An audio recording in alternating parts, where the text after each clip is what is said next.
Hola, mi nombre es María del Consuelo Chaires Espino y en esta ocasión hablaremos de los alimentos de las dietas y sus rutas metabólicas. El metabolismo es un conjunto de reacciones químicas que se da dentro de las células del cuerpo.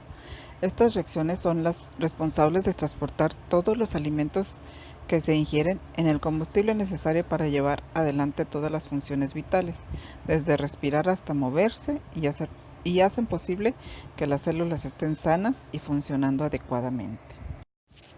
El metabolismo se divide en dos procesos conjugados, el catabolismo y el anabolismo. Catabólico es la fase en la que se transforman las moléculas orgánicas complejas en otras más sencillas, orgánicas e inorgánicas. Estas reacciones se liberan energía contenida en los enlaces de estas macromoléculas y es almacenada en uno de los enlaces fosfato de alta calidad del ATP. Es decir, se pasa de moléculas con alto contenido energético a otras con escaso contenido. Catabolismo es sinónimo de destrucción o degradación. Anabolismo es la síntesis de moléculas orgánicas complejas a partir de otras más sencillas, es decir, se crean nuevos enlaces, para ello es necesario un aporte de energía del ATP. Este ATP procede del catabolismo de las fotosíntesis de la quiosíntesis. Los carbohidratos son complejos que contienen carbono, hidrógeno y oxígeno. Sus porciones son 6 carbonos, 12 de hidrógeno y 6 de oxígeno. Hablando específicamente de la leche como carbohidrato, diremos que la leche pertenece a los disacáridos. El cuerpo comienza a metabolizar la lactosa en el intestino delgado con la ayuda de la lactasa, una enzima producida y liberada por las células que recubren el intestino delgado. Esta enzima se une a la lactosa y se descompone en moléculas de galactosa y glucosa. La glucosa se absorbe inmediatamente por el torrente sanguíneo y luego es usada por prácticamente todas tus células para que pueda producir energía y hacer su trabajo. Todo esto sucede en la vía catabólica, pero el cuerpo no puede utilizar la galactosa directamente, por lo que es necesario convertirla posteriormente en glucosa. Después del trabajo adicional de la lactosa y otras enzimas, esto es mediante la glucogénesis, ruta anabólica por la que tiene lugar la síntesis del glucógeno a partir de un precursor más simple, la glucosa 6-fosfato. Los lípidos, como los carbohidratos, contienen carbono, hidrógeno y oxígeno. Son insolubles en agua, pero solubles en solventes químicos como el éter, el cloroformo y el benceno. La grasa que se almacena brinda combustible para el cuerpo, mientras que las grasas estructurales forman parte de la estructura de las células, como la membrana celular, la mitocondria y los orgánulos. Entre los lípidos colocaremos como ejemplo al aguacate.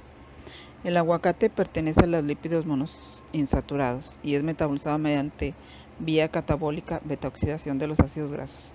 A partir de acil, coenzima A más la carnitina forman la acetilcarnitina para poder entrar a la mitocondria. Ya dentro se separan de nuevo y comienza la beta-oxidación, donde ocurre la deshidrogenación para pasar a la hidratación y luego la oxidación, donde se llega a la tiólisis para formar el acetilcoenzima A y acilcoenzima A y se repite la beta-oxidación. En vía anabólica mediante la glucólisis, iniciando en el citoplasma a partir de la glucosa para obtener acetilcoenzima A y ya en la mitocondria se une al oxaloacetato para formar citrato y que entra en el ciclo de Krebs para la biosíntesis de los ácidos grasos y se obtiene acetilcoenzima A que regresa al citoplasma como malonilcoenzima A para formar ácidos grasos. Las proteínas también contienen, como los carbohidratos y las grasas, carbono, hidrógeno y oxígeno, aunque se les añade nitrógeno y a menudo azufre. Son muy importantes como sustancias nitrogenadas necesarias para el crecimiento y la reparación de los tejidos corporales.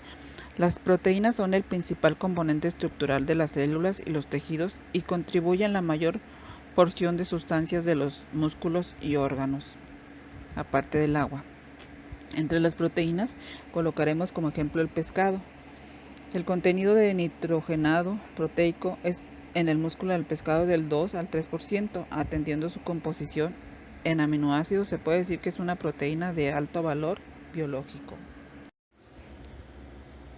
El catabolismo de las proteínas consiste en la transformación de la proteína en aminoácidos y en compuestos derivados simples para su transporte dentro de la célula a través de la membrana plasmática y, en última instancia, su polimerización en nuevas proteínas a través del uso de los ácidos ribonucleicos y ribosomas.